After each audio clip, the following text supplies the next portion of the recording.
बिस्मिल्लाहिर्रहमानिर्रहीम। अस्सलामु अलैकुम व रहमतुल्लाहि व बरकातुहू। यह है अल्लाह की कुदरत का एक अनोखा करिश्मा जो हमें यह याद दिलाता है कि अल्लाह का अजाब उनके लिए कितना सख्त होता है जो कुरान की बेअदबी करते हैं। नाजरीन, यह वाकया एक गांव में पेश आया। वहां एक शख्स था जिसका नाम मोहम्मद आतिफ खान था। वह बहुत ही गरीब इंसान था। मोहम्मद आतिफ खान के न तो माँ बाप थे और न ही उसका कोई बहन भाई। वह बहुत ही नेक और दीनदार इंसान था। अपना घर न होने की वजह से वह दिन रात मस्जिद में रहता। सुबह के वक्त वह सारी मस्जिद की सफाई खुद करता। मस्जिद में रहने की वजह से वह हर नमाज बाजमात अदा करता था। यहां तक कि उसने कभी तहज्जुद की नमाज भी नहीं छोड़ी थी। मोहल्ले का हर इंसान उसकी गरीबी से वाकिफ था, इसलिए मोहल्ले वाले अपने घर से उसके लिए खाना भिजवा देते थे। बहुत साल तक यूं ही सिलसिला चलता रहा। एक दिन मस्जिद के इमाम ने आतिफ खान को अपने पास बुलाया और पूछा,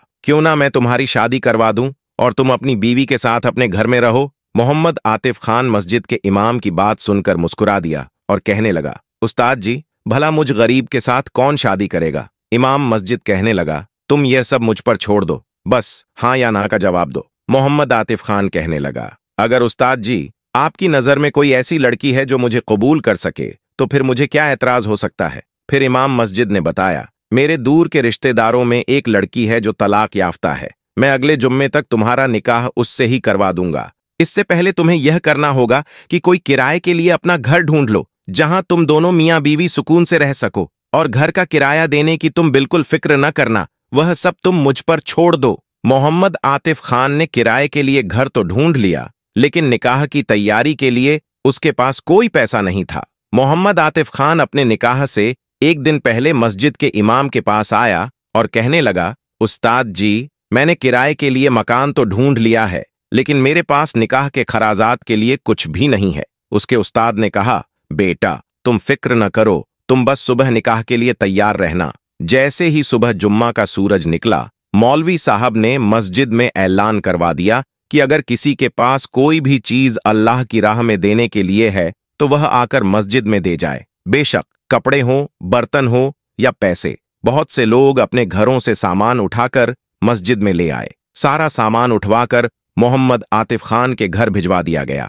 जौहर की नमाज के बाद मोहम्मद आतिफ खान का निकाह मौलवी साहब ने बहुत ही सादगी से पढ़ाकर दोनों मियां बीवी को किराए वाले मकान में रुखसत कर दिया। मोहम्मद आतिफ खान की बीवी बहुत ही नेक और साबिर खातून थी। उसने कभी भी अपने शौहर से किसी चीज की कोई फरमाइश नहीं की। वह नमाज पढ़ती और हर वक्त अल्लाह का शुक्र अदा करती। मोहम्मद आतिफ खान शादीशुदा होने के बाद भी रोजाना मस्जिद की सफाई करता और बाजमात नमाज अदा करता। मस्जिद की सफाई करने के बाद वह रोजाना घर से काम के लिए निकल जाता और उसकी बीवी पीछे से हर वक्त अपने अल्लाह से दुआएं करती, ऐ अल्लाह, मेरे शौहर के लिए कोई वसीला बना दे और उसे कोई कामकाज मिल जाए। काम की तलाश करते करते मोहम्मद आतिफ खान अल्लाह वाले के पास पहुंच गया। वहां उनके पास बहुत सारे लोग जमा थे जो अपने मसाइल और मुसीबतें उनके पास लेकर आए थे और अल्लाह ताला से उनके लिए दुआ करते, तो अल्लाह पाक उनकी तमाम मुसीबतों और परेशानियों को दूर कर देता।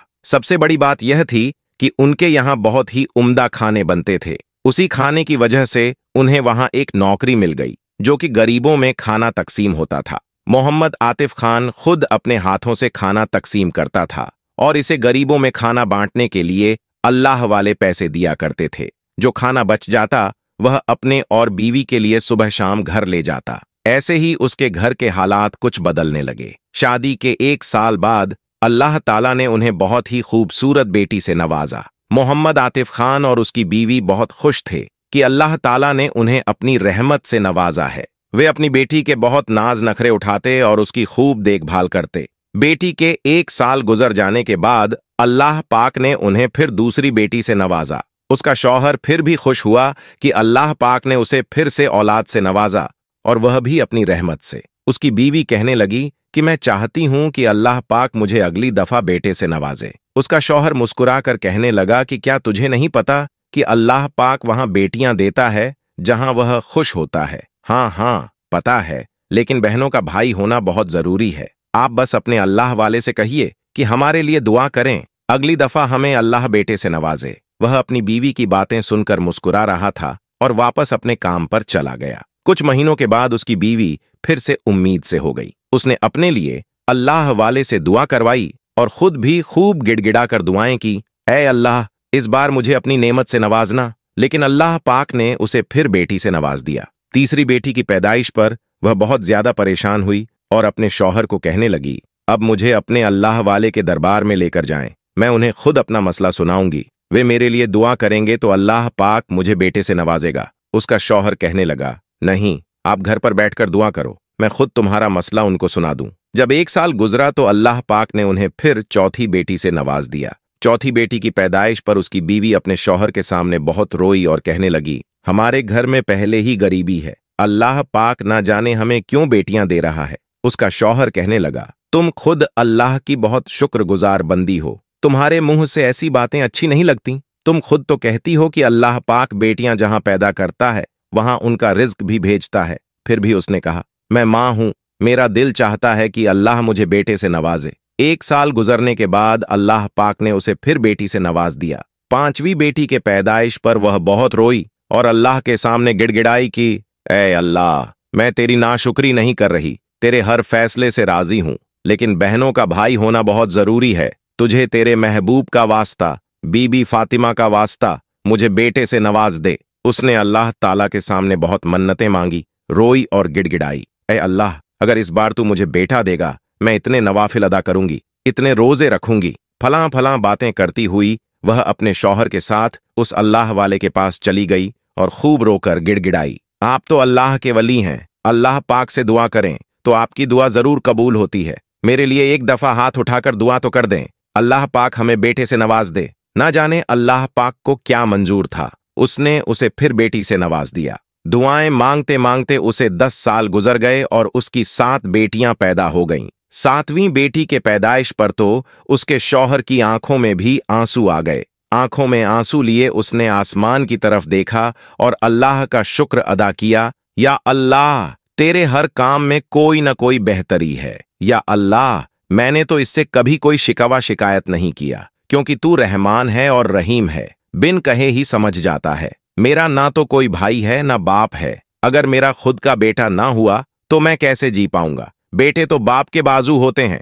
अल्लाह के सामने इस कदर रोया और गिड़गिड़ाया कि उसे देखकर उसकी बेटियां भी रोने लगीं और अपने छोटे छोटे हाथ उठाकर दुआ करने लगीं, ऐ अल्लाह, हम बहनों को भी खेलने के लिए भाई चाहिए। उसके बाद उसका शौहर सुबह खाना खाकर अल्लाह वाले के दरबार पर गया। जैसे ही उसकी छुट्टी हुई वह दरबार पर बैठ गया। जैसे ही वहां लोगों का रश कम हुआ, मोहम्मद आतिफ खान अल्लाह वाले के पास चला गया और पूछने लगा, अल्लाह के वली, तेरे पास बहुत दूर दूर से लोग अपनी परेशानियां लेकर आते हैं, क्या उनकी परेशानियां दूर होती हैं, उनकी मुरादें पूरी होती हैं? अल्लाह वाले ने कहा, बेटा, तुम्हारे सामने ही सुबह से लेकर शाम तक लोग दुआएं करते हैं, तो अल्लाह पाक उनकी दुआएं जरूर कबूल फरमाता है, उनकी मुरादें जरूर पूरी होती हैं। तभी तो लोग दूर दूर से आकर यहां पर दुआएं करवाते हैं, और मैं तो अल्लाह का गुनाहगार बंदा हूं जो सिर्फ उसकी इबादत करता हूं। अल्लाह ताला मेरी दुआ कबूल कर लेता है तो मैं अल्लाह का शुक्र अदा करता हूं। इतना सुनने के बाद मोहम्मद आतिफ खान कहने लगा, मुझे तो 10 साल हो गए आपके पास काम करते हुए और आपसे एक ही दुआ करवा रहा हूं कि अल्लाह ताला मुझे बेटे से नवाज दे, लेकिन मैं अभी तक बेटे की नेमत से महरूम हूं। अल्लाह वाले कहने लगे, बेटा, तुझे इस बार अल्लाह पाक जरूर बेटे से नवाजेगा, लेकिन तुझे कुछ काम करना होगा। यह काम करना बहुत जरूरी है। जब अल्लाह राजी होता है तो दिल और जान से उससे जो मांगेगा वह तुझको जरूर देगा। अल्लाह वाले ने कहा, तुमको कुरान मजीद की हिफाजत करनी होगी, जिसकी हिफाजत का जिम्मा अल्लाह ने खुद लिया है। तुम्हें अल्लाह अगले साल ही खूबसूरत बेटे से नवाजेगा। मोहम्मद आतिफ खान ने अल्लाह वाले की बातें सुनकर कहा, अल्हम्दुलिल्लाह, हम कुरान मजीद की बहुत हिफाजत करते हैं और इस किताब की सुबह शाम तिलावत करते हैं। अल्लाह वाले मुस्कुराए और कहने लगे, बेटा, मैं जानता हूं तुम कुरान मजीद की हिफाजत करते हो, सुबह शाम उसकी तिलावत भी करते हो, जो कि हर मुसलमान करता है, लेकिन हिफाजत किस तरह करनी है वह तुझे मैं बताऊंगा। अगर तुम मेरे की पर पूरा उतरोगे तो मेरा तुमसे वादा है, अल्लाह पाक तुम्हें अगले साल चांद जैसे बेटे से नवाजेगा और दुनिया की हर नेमत से माला माल कर देगा। इसके लिए तुम्हें 1 साल के लिए मेरे दरबार से छुट्टी करनी पड़ेगी और गांव के बाहर एक वीरान बस्ती में एक बहुत बड़ा घड़ा खोदना होगा। सुबह से लेकर शाम तक लोगों के दरवाजे खटखटाकर पूछना होगा कि अगर आपके घर में कोई शहीद सपारी पड़ी हुई है जिनकी लोग बेहुरमती कर देते हैं, अगर कोई सपरा शहीद हो जाता है तो कुरान पाक शहीद हो जाता है, उसे जहां मर्जी फेंक देते हैं या ऐसी जगह पर रख देते हैं जहां उसकी बेहुरमती होती रहती है। तुम लोगों के घरों पर जाकर उनसे पूछना कि क्या आपके घर में किसी किस्म का कोई पारा या कुरान मजीद शहीद पड़ा है तो आप मुझे दे दो। वह सब इकट्ठे करने के बाद उस गड्ढे में खोदकर उन्हें दफन कर देना और कुरान पाक की बेहुरमती ना होने देना। उसने अल्लाह वाले के कहने पर गांव के बाहर किसी वीरान बस्ती में एक गड्ढा निकालना शुरू कर दिया, जो कि 2 दिन में मुकम्मल हो गया। उसके बाद उसने लोगों के घर जाकर शहीद सफारी और कुरान मजीद मांगना शुरू कर दिया। सुबह से लेकर शाम तक वह इसी काम में मसरूफ रहता। लोगों के घरों के अलावा वह मोहल्ले की गलियों और कचरे के गंदे ढेरों में से भी अल्लाह के नाम या दीनी इस्लाम की किताबों के सफ़े निकालता। फिर इनको साफ पानी से धोकर सारा कुछ इकट्ठा करके वह उसी गड्ढे में डाल देता। यहां तक कि उसके आसपास जितने भी गांव थे, सब गांव में वह जाता और सब सिपार, कुरान मजीद, जायद नमाज, रेले और दीनी इस्लामी किताबों के सफ़े इकट्ठा करता। ये काम करते करते जब उसे 1 साल गुजर गया, अल्लाह पाक ने उसे 2 जुद्धवां बेटों से नवाजा। जब उसके 2 जुद्धवां बेटे हुए तो उसकी खुशी की कोई इंतहा न रही। यह खुशी की खबर सुनाने के लिए वह सबसे पहले अल्लाह वाले के दरबार गया और जाते ही उसके कदमों में गिड़गिड़ाकर खुशी से रोना शुरू कर दिया। अल्लाह वाले को पहले तो यही लगा कि शायद अल्लाह पाक ने उसे फिर से बेटी से नवाज दिया है, इसलिए यह जारो कतार रो रहा है। इतने में वह बोल पड़ा, आज आपकी दुआओं से अल्लाह पाक ने मुझे 2 जुद्धवां बेटों से नवाजा है, जिसका नाम मैंने मशाल और फरहान रखा है। भले ही मैं बहुत गरीब हूं, फिर भी आपको जो मांगना है मुझसे मांगिए, मैं आपकी हर ख्वाहिश को पूरा करूंगा। उसकी बातें सुनकर अल्लाह वाले मुस्कुराए और कहने लगे, हम बुजुर्गों को दुनिया की किसी चीज का कोई वास्ता नहीं, सिवाय अल्लाह और उसके रसूल के और उसकी इबादत के। हम इसी में खुश हैं। मैं तुम्हें बस एक नसीहत करूंगा, तुम कभी भी यह काम मत छोड़ना और आगे अपने बेटों से भी यह काम लाजमी करवाना। बाकी के सब काम तुम अल्लाह पर छोड़ दो। अल्लाह वाले की बातें सुनकर वह अपने घर आया। उसने देखा कि उसकी बीवी और बेटियों के चेहरों पर खुशियां झलक रही थीं। उसने घर आकर अपनी बीवी से कहा कि अल्लाह ने मुझे आज जिंदगी की सबसे बड़ी खुशी से नवाजा है, इसलिए मैं चाहता हूं कि इस खुशी में कोई अनोखा काम करूं, जिससे मेरा अल्लाह और दुनिया वाले दोनों खुश हो जाएं। उसकी बीवी पहले तो समझी कि शायद कोई लवाजमात बनाकर लोगों में तकसीम होंगे या कोई चीज बनकर अल्लाह की राह में तकसीम होगी। बीवी कहने लगी, ऐसा कौन सा अनोखा काम करेंगे जिससे अल्लाह और दुनिया वाले दोनों खुश हो जाएं? उसने कहा, मैं चाहता हूं गांव में जितने भी घर हैं, सभी के घरों में एक एक कुरान मजीद देकर आऊं, क्योंकि इसी कुरान मजीद की बदौलत अल्लाह ने मुझे इतनी बड़ी नेमत से नवाजा है। उसकी बीवी अपने शौहर की बात सुनकर बहुत खुश हुई और कहने लगी, हाँ हाँ, इससे हमारा अल्लाह और दुनिया वाले सारे बहुत खुश होंगे। अगले ही दिन उसने अपने घर पर कुरान मजीद मंगवाए और गांव के सभी घरों में बांट दिए। उसका यह कारनामा सभी गांव वालों को बहुत पसंद आया। सभी लोगों ने कुरान मजीद को बड़े प्यार और मोहब्बत से कबूल किया। जब उसके बेटे 7 साल के हुए तो उसने अपने बेटों को भी कुरान मजीद हिफाजत करने के लिए मदरसे में दाखिल करवा दिया और अपनी बेटियों को भी दीनी और दुनियावी तालीम दोनों सिखाई। मोहम्मद आतिफ खान को कुरान मजीद की हिफाजत करते करते तकरीबन 20 साल गुजर गए। 20 साल गुजरने के बाद उसने अपनी सारी बेटियों की नेक और शरीफ घराने में शादियां कर दीं। उसने अल्लाह का खूब शुक्र अदा किया कि मेरी बेटियां इज्जत से अपने घरों में चली गईं। उसके दोनों बेटे हाफिज कुरान बन गए। एक बेटे ने अपने गांव में ही छोटा सा मदरसा बनाकर वहां गांव के सभी लड़कों को कुरान मजीद की तालीम देना शुरू किया। दूसरा बेटा मशाल अपने बाप के साथ कुरान मजीद की हिफाजत के लिए मशगूल रहता। एक दिन मशाल ने अपने बाप से कहा, बाबा जान, मैं चाहता हूं कि बैर मुल्क जाकर खूब मेहनत करूं और खूब पैसा कमाऊं। इस पैसे से अपने भाई के लिए बहुत बड़ा मदरसा बनाऊं, जहां पर दूसरे गांव के लोग आकर यहां तालीम हासिल करें। उसका बाप कहने लगा, बेटा, मैंने तुझे बहुत ही मन्नतों और मुरादों से अल्लाह से मांगा है, इसलिए मैं नहीं चाहता कि मैं अपने बेटे को कभी भी अपनी आंखों से दूर करूं। अल्लाह ने मुझे जितना दिया है मैं इसी पर शुक्रगुजार हूं। बेटा कहने लगा कि बाबा जान, जिसे इतनी मन्नतें और दुआओं से मुझे मांगा है, फिर उसी पर भरोसा करके मुझे बैरूने मुल्क जाने की इजाजत दे दें। यहाँ का काम आप और फरहान भाई संभाल लेंगे, मेरी फिक्र मत करना। अच्छा बेटा, ठीक है, जैसे तुम्हारी मर्जी। ये कहकर मोहम्मद आतिफ खान खामोश हो गया। लेकिन तुम बैरून मुल्क जाओगे कैसे? बाबा जान ने पूछा। आप इसकी फिक्र मुझ पर छोड़ दें, मैं अकेला नहीं बल्कि गांव के और भी 3-4 लड़के मेरे साथ जा रहे हैं। तकरीबन 1 महीने तक मशाल ने बैरून मुल्क जाने की मुकम्मल तैयारी कर ली। जैसे जैसे मशाल का बैरून मुल्क जाने का वक्त करीब आ रहा था, उसके माँ बाप उदास रहने लगे क्योंकि 2 दिन बाद उसने जाना था। माँ हर वक्त अपने बेटे के लिए दुआएं करती, ऐ अल्लाह, मेरे बेटे को अपनी हफ्जो अमान में रखना। मोहम्मद आतिफ खान खुद तो परेशान होता, लेकिन अपनी बीवी के सामने दलेरी से कहता, अल्लाह ने हमें 2 शेरों से नवाजा है, इसलिए अल्लाह पर भरोसा रखो और सब कुछ उसी पर छोड़ दो। जैसे ही 2 दिन बाद एयरपोर्ट जाने का वक्त आया, मशाल और उसके माँ बाप सब उसे एयरपोर्ट पर छोड़ने के लिए रवाना हुए। एयरपोर्ट पर मशाल की माँ और उसके बाप और भाई सब ने उसे प्यार से रुखसत किया। मशाल की माँ ने अपने बेटे को गले लगाते हुए कहा, मैं तुम्हारे लिए दुनिया जहान की एक बहुत ही कीमती चीज लेकर आई हूं। और खूबसूरत गिलाफ में लिपटा हुआ कुरान मजीद था। उसने अपने बेटे के हाथ में थमा दिया और बोली, बेटा, जब भी तुम्हारे ऊपर कोई मुश्किल आए, इसे खोलकर पढ़ लेना और अपने अल्लाह को याद करना। बेटा मुस्कुराकर कहने लगा, अम्मा जान, आपको तो पता है मैं हाफिज कुरान हूं, मेरे सीने में मुकम्मल कुरान पाक छुपा हुआ है। बेशक बेटा, तुम हाफिज कुरान हो, मुझे पता है, लेकिन फिर भी मैं चाहती हूं तुम इसे अपने साथ लेकर जाओ और वहां जाकर लाजमी पढ़ना। बेटे ने मां के हाथों से कुरान पाक लिया, बैग पकड़ा और अपने दोस्तों के साथ जाकर फ्लाइट पर बैठ गया। 2 दिन के बाद फ्लाइट इटली में पहुंच गई। मशाल और उसके दोस्तों को काम ढूंढने के लिए बहुत ज्यादा परेशान नहीं होना पड़ा। बहुत ही जल्द इटली में उन्हें करने के लिए काम और रहने के लिए जगह मिल गई। लेकिन मसला यह था कि जिस फैक्ट्री में मशाल और उसके दोस्त काम करते थे, वहां का बॉस एक गैर मुस्लिम इंसान था। वहां हिंदू, मुस्लिम और गैर मुस्लिम सब मिलजुल कर काम करते थे। उस फैक्ट्री का मालिक बहुत ही अमीर और ऊंचे खानदान का लड़का था। उसने अपनी फैक्ट्री में 1 लाख से ज्यादा मुलाजिम रखे हुए थे, जो उसके पीछे उसकी फैक्ट्री में काम करते थे।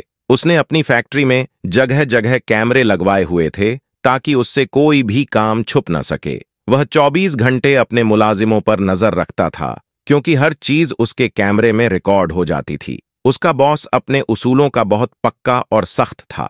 अगर कोई भी मुलाजिम उसके उसूल से पीछे हटता या उसके हुक्म की खिलाफ वर्जी करता, तो वह उनकी आधी सैलरी कम कर देता। इतवार वाले दिन के अलावा मुलाजिम उसकी फैक्ट्री में दिन रात काम करते थे। जो मुलाजिम रात को 12 घंटे ड्यूटी करते थे, वह फिर सुबह 12 घंटे सुकून करते और सुबह वाले मुलाजिम रात 12 घंटे काम करते। मशाल और उसके साथ वाले दोस्त सुबह के वक्त फैक्ट्री में काम करते थे। मशाल अपने काम के साथ साथ 5 समय बाजार नमाज अदा करता। मशाल सुबह कम पर जाने से पहले 2 घंटे पहले 8 जाता। वो उन 2 घंटों में रोजाना ऊंची आवाज में कुरान मजीद की एक मंजिल तिलावत किया करता था। उसकी तिलावत करने की वजह से जितने भी मुसलमान मुलाजिम थे, सब उससे बहुत खुश होते, क्योंकि अल्लाह ताला ने उसे ऐसी आवाज और खूबसूरती दी थी कि जब भी वह कुरान मजीद की तिलावत करता, उसकी आवाज और भी खूबसूरत हो जाती। हर मुसलमान भाई उसकी तवज्जो से तिलावत सुनते थे,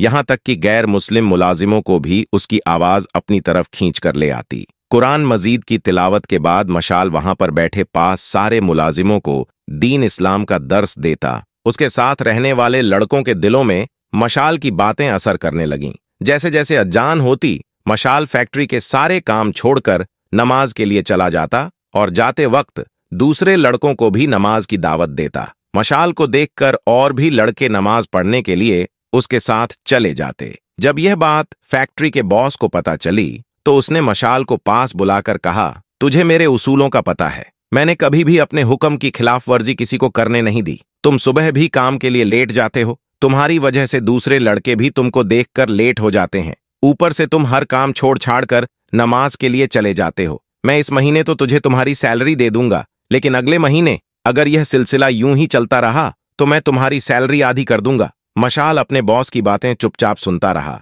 बिना किसी बात का जवाब दिए। वह बाहर आ गया। बॉस की बातों का मशाल के रवैये पर कोई फर्क नहीं पड़ा। वह बिल्कुल पहले की तरह सुबह काम जाने से पहले 2 घंटे पहले उठता और रोजाना कुरान की तिलावत करता। उसके कमरे में जितने भी लड़के थे, सबको दीन की दावत देता। नमाज के वक्त फौरन हर काम छोड़कर नमाज अदा करता। जब फैक्ट्री के बॉस को यह बात पता चली कि मशाल के ऊपर उसकी बातों का कोई असर नहीं हुआ, तो वह गुस्से से आया और उसने अगले महीने उसकी आधी सैलरी कम कर दी। बॉस ने सोचा कि अब तो इसकी अक्ल ठिकाने आएगी, देखता हूं कि कितनी नमाज और कुरान पढ़ता है। जब मशाल को पता चला कि उसकी आधी सैलरी बॉस ने कम कर दी है, तो उसके कान पर जू तक न रेंगी। वह पहले की तरह काम करता रहा और हर वक्त नमाज पढ़ता रहा, बल्कि उसका असर बाकी फैक्ट्री के लोगों पर भी होना शुरू हो गया। वहां पर जितने भी मुसलमान लड़के थे, मशाल को देखते ही फौरन काम छोड़कर उसके साथ नमाज पढ़ने के लिए चले जाते। जब यह बात फैक्ट्री के बॉस को पता चली,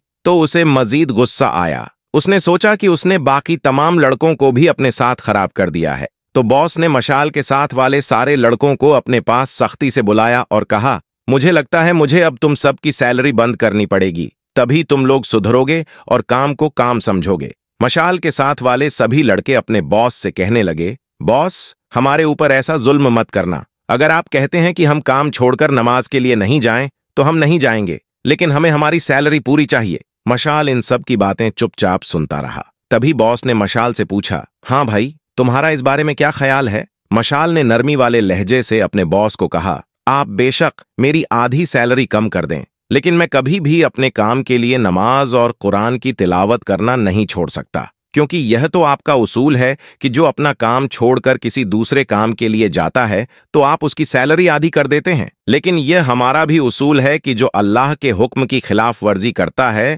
उसके लिए हमारे अल्लाह की भी बहुत सख्त सजा है। माफ करें आप, मैं कभी भी यह काम नहीं कर सकता। बॉस कहने लगा, मुझे तो यह लगता है कि मैं तुम्हें आधी सैलरी अब दे रहा हूं, इसी वजह से अब तुम नमाज के लिए अपना काम छोड़कर नहीं जाओगे। लेकिन तुम तो बहुत ढीठ किस्म के इंसान हो। मशाल ने जवाब दिया, मुझे आपकी आधी सैलरी मंजूर है, लेकिन नमाज छोड़ना कभी भी मंजूर नहीं। बॉस ने सख्त लहजे से कहा, अच्छा ठीक है, मैं भी देखता हूं तुम कब तक अपने अल्लाह के हुक्म की खिलाफ वर्जी नहीं करते। एक ना एक दिन तो तुम यह काम जरूर छोड़ दोगे। मशाल की बातों को पास खड़े लड़के सुनकर बहुत ज्यादा शर्मिंदा हुए। उन्होंने अपने दिल में ठान लिया कि अब चाहे दुनिया इधर की उधर हो जाए, वे भी मशाल के साथ नमाज पढ़ने के लिए जरूर चलेंगे। अगले ही दिन जब मशाल नमाज पढ़ने के लिए जाने लगा, उसके साथ पहले से भी ज्यादा लड़के जाने के लिए तैयार हो गए। जब इस बात का मशाल के बॉस को पता चला, उसने कुछ नहीं कहा, बस उन सभी लड़कों को आधी सैलरी कम कर दी।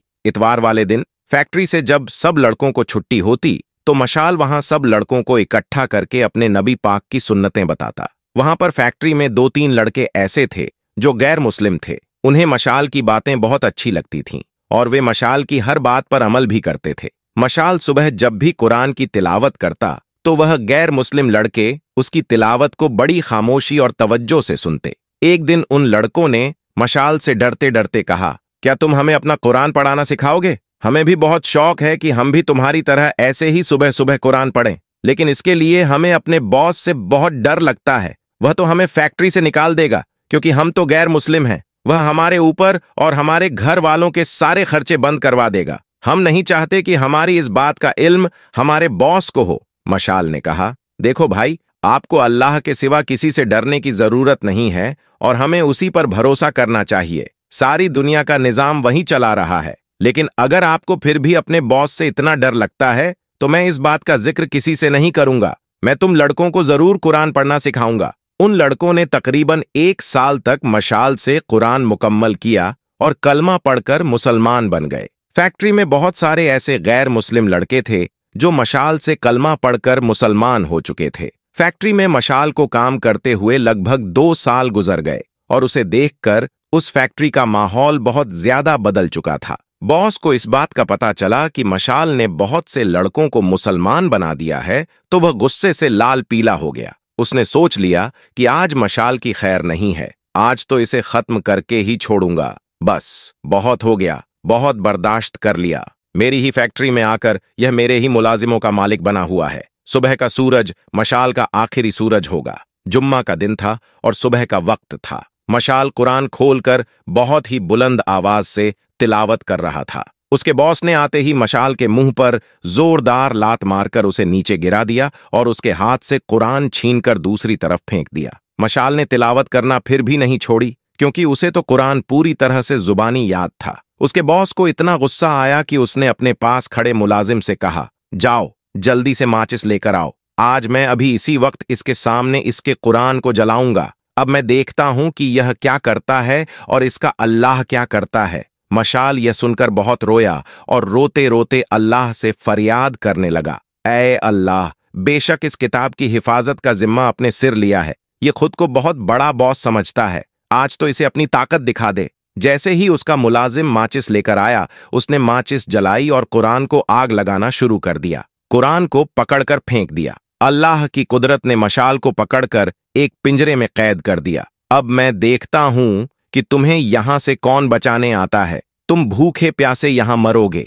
जब बॉस अपने घर वापस जा रहा था तो रास्ते में उसकी अचानक तबीयत खराब हो गई। उसे सांस लेने में कठिनाई होने लगी और उसे प्रोटोकॉल के साथ हॉस्पिटल पहुंचाया गया, जहां उसके मुख्तलिफ टेस्ट किए गए, लेकिन कोई भी बीमारी सामने नहीं आई। उसकी हालत बिगड़ती जा रही थी। उसका वजूद जगह जगह से फटने लगा और खून की धारें ऐसे बह रही थीं जैसे किसी ने उसे गहरे जख्म लगा दिए हों। वह शख्स दर्द से चीख रहा था, लेकिन डॉक्टर भी हाथ पर हाथ रखकर बैठे उसकी हालत देख रहे थे, क्योंकि कोई भी बीमारी की तस्कीन नहीं कर पा रहा था। धीरे धीरे उसकी आंखों से खून उबलने लगा और बाहर आने लगा। उसकी आंखें बिल्कुल सुर्ख हो गईं और शरीर के कई हिस्सों से खून जारी हो गया। वह दर्द से इस कदर चीखता चिल्लाता रहा कि पूरा हॉस्पिटल उसके हंगामे से सर पर उठा लेता, मगर उस पर तो खुदा का अजाब नाजिल हो रहा था। कई लोग इसके करीब गए और कहा, तुम अपने गुनाहों की माफी अल्लाह से मांग लो, वह तुम्हें माफ कर देगा।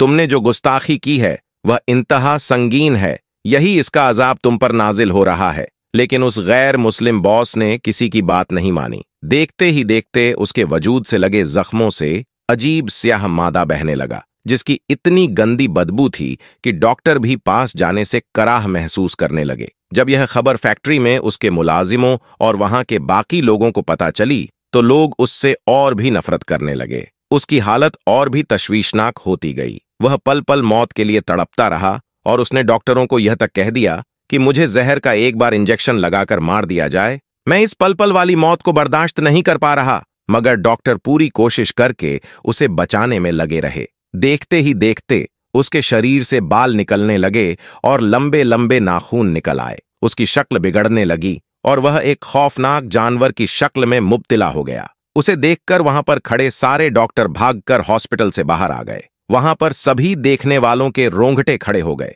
देखने वाले कानों पर हाथ लगाने पर मजबूर हो गए और सबके लबों पर अस्तगफार की तस्बीह बुलंद होने लगी। बेशक अल्लाह पाक ने कुरान मजीद की हिफाजत का जिम्मा खुद लिया है, और जो भी इसकी गुस्ताखी करना चाहेगा तो यकीनन अल्लाह ताला का सख्त अजाब नाजिल होगा, जैसा कि इस शख्स पर नाजिल हुआ। यह खबर इटली में आग की तरह फैल गई। कोई भी इंसान जब उस शख्स को जानवर के रूप में देखता तो उसे देखकर हर कोई थू थू करके चला जाता। मशाल के दोस्तों ने पिंजरा तोड़कर मशाल को बाहर निकाल दिया और जिस कुरान पाक को उसने आग लगाई थी वह सही सलामत था। उसी पिंजरे में उस जानवर शख्स को कैद करके बंद कर दिया गया। ये मोजा देखकर फैक्ट्री के सभी लोग मशाल के साथ खड़े हो गए। वहां पर सभी गैर मुस्लिम लोग यह मोजा देखकर मुसलमान हो गए। अल्लाह ने मशाल को और भी इज्जत से नवाज दिया, इसलिए हर जगह मशाल के चर्चे होने लगे। हर कोई मशाल को मुंह मांगी रकम देकर काम पर रखने के लिए तैयार था। जब इस गैर मुस्लिम बॉस के घर वालों को यह सब पता चला तो वे मशाल से मिलने आए और खुद अपनी मर्जी से उसे इस फैक्ट्री का बॉस बना दिया। उनके सब घर वाले कलमा पढ़कर मुसलमान हो चुके थे। सुभान अल्लाह।